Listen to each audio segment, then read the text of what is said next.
Welcome and good afternoon. My name is Kamish Orr, and today I'm going to give you a little bit of my thoughts, I guess, a little bit of an overview of History Maker Baseball. I've actually been playing in my current project the all-time franchise greats. History Maker Baseball has four sets actually of franchise greats. So every MLB franchise has a set or has a roster, if you will. And so I've been playing a tournament, a double elimination tournament with those cards, and I've played about 36 games so far. So I thought it was time to kind of give my thoughts. I gave some initial impressions after my first game, but now that I've played some games, I thought it was time to give my thoughts of it. Much like I did with Payoff Pitch when I had played about 30 games of that in my other league. So History Maker Baseball. First of all, I'll just talk a little bit about the components, not really too much. As if you've been following my videos at all, you know that I play pretty much digitally. So I actually took pictures of all the cards and I play on a laptop. So, but in terms of components, I actually got this separately, a how-to guide, which is important if you want to make your own cards. They kind of let you know how to do that, which is kind of helpful. And then, of course, the game instructions and several charts that you get. But this is really where it's all at here is the what do they call this? The game action booklet is what the main thing is here. So when you roll the dice, and again, I'm not going to, this isn't a how to play video, but you get 3 dice, black, red, and blue, and then you get a what's called a decider die. And the decider die either has a dot on it or a blank.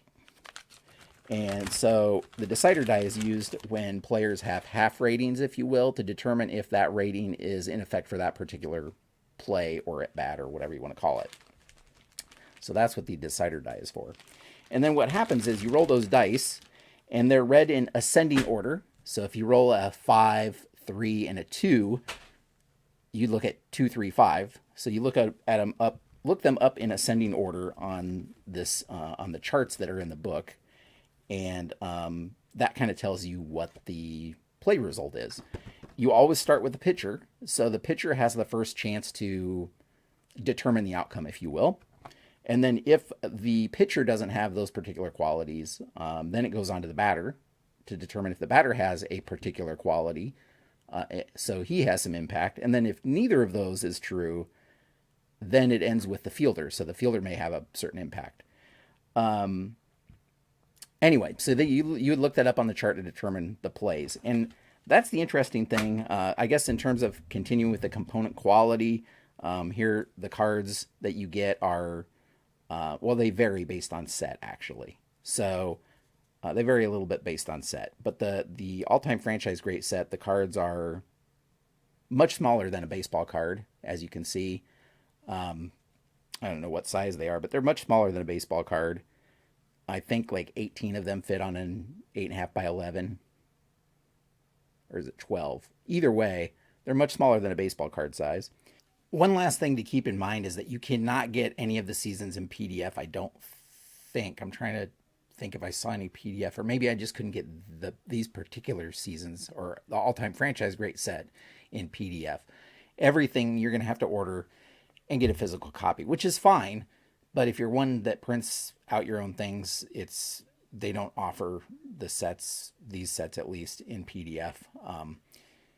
Which again, you can create your own cards. I didn't really touch on that very much, but the booklet allows you to assign the descriptive ratings to players based on their actual stats. So you can actually get the book, purchase that book that tells you how to do that, and then you can create any team you want or any players you want across history, which is really cool. That it gives you the kind of the behind the scenes on how to do the ratings, so that they come out and you can, create your own cards or teams or players or whatever you want to do with it. So that's really cool too. And I'll put an example up in the corner so you can kind of see the how the player cards are rated. So hitters have different descriptive ratings. So they're not rated numerically like most tabletop games where you have maybe numerical ratings or the result is directly on the card and you roll the dice and you look at the card to determine the result. All the results are coming out of that action book, game action booklet, the game action booklet.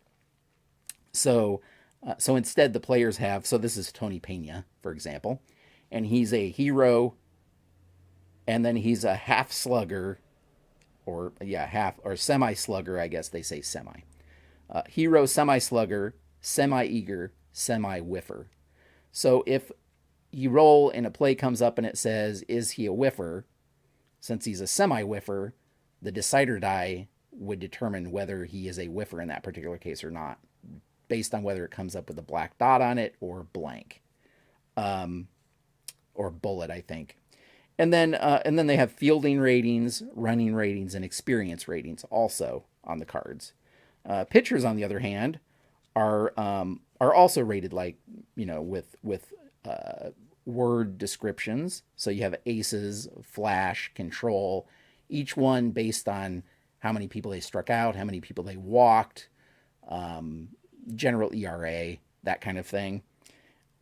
So it's a combination of those factors that end up determining the result. Just to kind of give you an idea of how it goes.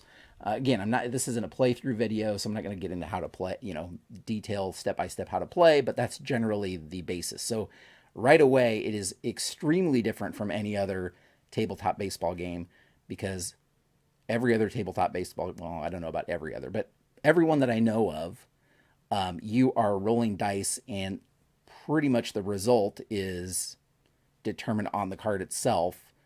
Players don't have word ratings or descriptive ratings on them. They're rated numerically in some way. So that's how it's a little bit different. Again, my experience, I played Stratomatic for decades, and I played Payoff Pitch for over a year. And I've long ago I played Status Pro, so I've played a couple of games. I haven't played ATBA, but I've seen it played, so I kind of know the gist of how all of that works. But that's kind of how the game flows, if you will. So with all that as a basis, I guess the caveats I'll give here is the 36 games that I've played are from that all-time franchise great set. So all of the players are better than average, or they wouldn't be in the all-time franchise great set. So all of the players are better than average. So I give that caveat because that's going to cause maybe some differences in normal statistical outcomes, if you will, because everybody's good. So it could skew the game engine a little bit. So I'm going to give you my positives and negatives. The positives that I see are that it's way more descriptive. So, you have players that have descriptive ratings, if you will, like a whiffer, whether they're a whiffer or not, a slugger, a champion, a hero, those kinds of things based on their underlying stats. So that's one thing. But then in terms of the game booklet, it gives you more descriptive outcomes, I guess, so that you kind of can visualize what's happening. Like, oh, he hits a number in front of home plate, or it's a soft bloop over the second baseman, or a hard hit to the fence. And so remember, if you saw my payoff pitch video, you know that I said you could really visualize what was happening in payoff pitch because of the pitcher card having the ratings on it, or the results on it, like tough or in play and that kind of thing, that really give you a visualization of what's happening with that particular pitch. In this one, it's descriptive in such a way that you can really get the sense of what's taking place on the field. In addition to that, in addition to the play results being more descriptive, there are a lot of extra qualities that factor into play, and I really, really like that. So The flow of the qualities and such could result in infield or outfield drama, which is where errors sometimes happen. So you're going to be based on whether the fielder is rated gold or iron, determines whether he makes the play on hard hit balls and that kind of stuff. But also there's chemistry. So based on team chemistry, the start of every game, you're rolling to see if the team's in harmony or dissonance for that game, and that affects plays, based on whether they're in harmony. So you have that team chemistry that comes into play, and then experience. So if the player is a prospect, meaning he hasn't played very long, certain things could happen. He may not take advantage of certain pitches, or if he's an icon, meaning he's been around a long time, there are some advantages to that players could get, like a pitcher with if an icon result comes up, could strike out the batter because he has experience with him, or that kind of thing. The other thing I really like in terms of the qualities is, like, pinch hitters mean something. There are specific results that say, is the hitter a pinch hitter? If so, he gets a single, for example. So the being a pinch hitter in and of itself, aside from the batter's qualities, can lead to results. And then the way that pitcher tiredness is determined is interesting too, because they're either fresh or semi-fresh for a number of innings, and those results come up. So if it's a fresh pitcher, he may strike somebody out, whereas if he's not a fresh pitcher, then it goes on to the batter's result. The batter has more control of that particular at bat, for example. And then if he allows so many base runners in a row, he could become a semi-struggler or a struggler, which again can lead to certain results like wild pitches or that kind of thing. So there is and then I haven't even gotten into the ballparks. So the ballparks have cards which help determine some outcomes on unusual plays. The ballpark card can come into play. And then this game is one of the only ones that I know of that umpires come into play. So based on the umpire, is he strict or lenient? That kind of thing. Some at bats may be a strikeout or a walk based on how the umpire is, or certain plays. If there's an umpire, because you get four umpires every game, one at each base and the home plate umpire. Certain plays, it's like, is the runner safe at first? Well, depends on whether the umpire has a certain rating or not. If he makes that call correctly, if that makes sense. So all of that factors in as well. So I like all of that. Again, I don't know of another game that factors in umpires, for example. So there are a lot of factors that impact each play, and they create a narrative in your head as you're playing. When you have something like a batter who is an icon who takes advantage of a pitch because he has so much experience, and that kind of thing. So that part, though, all of those things are really, I think, huge positives of the game. Once you get used to the flow, at first it's a little, there's a little bit of a learning curve, because there are so many little things that happen that you have to factor in that aren't necessarily in the charts, for example. Especially if you're playing the more advanced, where there's different options, and which I do. There are certain things that pop up that you just have to keep being aware of. And so it's a little bit of a steeper learning curve in that sense to be familiar with the game. I set up an Excel die roller with the results all in there so that I could, have it do some of that work for me, if that makes sense. And I'll play a few games on the channel as the tournament gets closer to the end, so that you can kind of see how all that works. But as I said, I think all of those are real strengths, especially if you're looking for a narrative game that you can picture in your head, and you kind of watch the game unfold, and certain qualities impact the results that other games don't really factor in. Again, I don't know of too many games out there that factor in stuff like, whether the player is an icon or prospect based on how many years of experience he has in the league, for example, or team chemistry, determining team chemistry every game. They also have an interesting system of, based on team chemistry, you can get a report before the game about certain extra qualities that players have for that particular game. So if the team is in harmony, for example, you could have a player that's hot that game, or even hot till further notice. So he's going to be hot for multiple games, based on a die roll that you make at the beginning of the game. So interesting different things can come into play, that you won't find in other games. So all of that is really cool, and I really enjoy all of that. If you're somebody that's looking for a more narrative game, I'd say this one could be right up your alley for that. Now I'm going to talk about things that I don't like as much, and again, with the caveat that I've only played the all-time franchise great teams, so they're all better than average players. One thing I've found is that for me, there's not as much pitcher variance. And again, this could just be because it's the all-time franchise great set, but many pitchers have the same qualities, or very similar qualities to each other. And maybe that's realistic in real life. Maybe there isn't much difference between two pretty good pitchers on two different teams, in terms of a game engine. But many pitchers have similar qualities, I've found, so that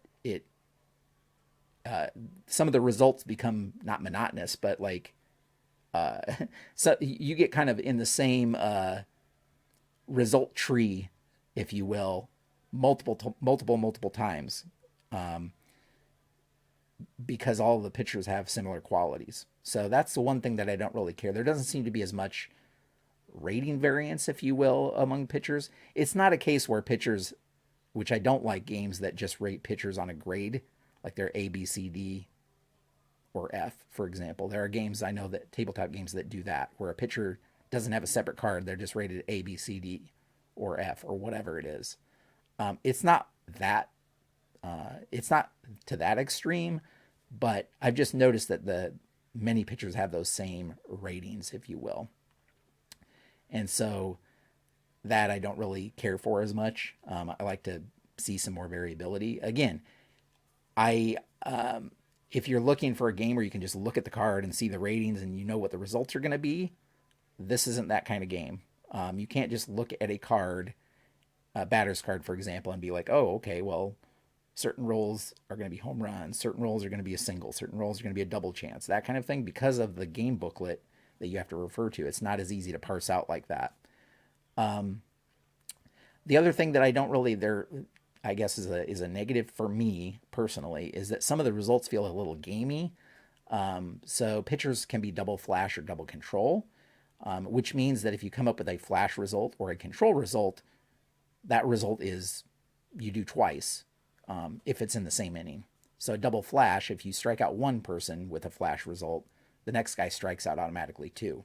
So I don't really care for that, because you can have a batter batting next that means nothing, that's going to automatically strike out because of that double flash result. Or in a double control case, he's automatically going to ground out. So you're going to have two straight ground outs to short or to the pitcher. And so to me, I mean, I understand that they're doing that because the pitcher is better than average in those qualities. And so you're going to get more strikeouts in the case of a double flash, or you're going to get more ground outs in the case of a double control, for example. But it just feels a little gamey, those results do. Then there are the out distributions aren't really great to me. There are some plays that are ground outs to either first or third, depending on what batter handedness it is, whether he's a righty or a lefty. But a lot of times it's just going to be the same type of out no matter who's at bat. So you're going to have dead pull hitters that are going to have ground out, if he's a righty, a ground out to first base, regardless of his handedness. Just certain plays are just going to happen regardless of what whether it's a righty or a lefty. And so though that's not the best. I know that many games have the same issue, so don't get me wrong. But I'm just trying to tell you about this game also has that similar issue that many other games have in terms of the outcomes and distribution aren't really based on handedness and that kind of thing. In a few cases they are, but not always. Um, the the pitchers don't have a wild pitch rating. Catchers don't have a pass ball rating. So those plays are going to happen regardless of that player's real life. How many times he pitcher through had a wild pitch in real life, or how many times a catcher had a pass ball in real life. It's going to happen regardless because there's no rating for those on the player cards. Those plays are just going to happen. Um, and then again, in terms of some plays happening, like I talked about double flash, double control, some plays are going to happen regardless of the player ability. So there are a lot of times where a player is going to walk regardless of what he did in real life because of the result that comes up on the dice. Now they do mitigate that a couple of times because they'll say, okay, this guy walks unless he's a whiffer, for example, and those kinds of cases. So I like that they're trying to mitigate that a little bit, but sometimes it's just going to happen. Which I guess again in Stratomatic, if you roll in the pitcher's cards, those results happen regardless of regardless of anything the batter's doing. But I also don't like that about Strat, so it's just something to keep in mind. And then I guess the one of the worst things for me in terms uh, of the game engine that I don't really care for is the running and base running, um, which I know I can homebrew this, but it's just an annoying kind of, if you will. It just doesn't feel right. Some of the runner advancement just doesn't feel right. Um, Double plays are going to happen regardless of batter speed. Anytime you roll and the dice starts with a one and it's a ground ball, it's going to be a double play automatically, regardless of runner speed, regardless of how often he hit it, grounded into a double play in real life. It's going to happen. Some stolen bases are going to happen regardless, unless the runner was really slow in real life. He's going to steal a base. And I don't like the fact that my cleanup hitter, who wasn't the slowest person, but probably not a guy that steals very, very often, is automatically going to get some stolen bases on some results, when in real life he wouldn't be even trying to steal. So again, I know I can homebrew some of this stuff, but it's just again some of those little annoyances that happen. I've noticed in the game that there are way more stolen bases and very few caught stealings than I think there are in real life. I kind of looked and it seems to be very skewed. Um, and again, the catchers only have an overall defense rating. They're not rated for arm. So all of their defense is wrapped up into one descriptive word. So if you're looking for a game that breaks down catcher arm separately than his fielding ability, this is not that. It's rolled together. Um, Likewise, a batter's running and stealing ratings are just one rating. It's just one running rating. So you can have guys that were great on the base paths but didn't steal very many bases. Well, this game doesn't really simulate that very well because you just get one rating for it. Um, so those little things, I wish there was more granularity in some of those plays and some of those results. And then rare plays, there are rare plays, but they're extremely rare. Through 36 games, only a couple of times have I gotten onto the rare play chart. So those plays are very, very rare. They don't happen very often, which I guess is why they're called rare, but they just don't seem to happen as much as they may in some other games. That being said, there is a lot of variability in the play results I've found. So again, the story in your mind that you can think about when you're playing is fine. It's just if you're looking for a game like you see all those rare plays and you're like, wow, this is going to be cool. They're not going to come up hardly ever. So I guess that's my overall assessment. I'm still having fun playing the game. The runner advancement and this, I think that aspect of it, the stolen bases and runner advancement is kind of my the biggest thing that I don't care for. And so some of the time it makes the games not feel realistic, I guess. when certain results happen, and I'm like, man, that would never happen. And I see it happen multiple times in a game, for example.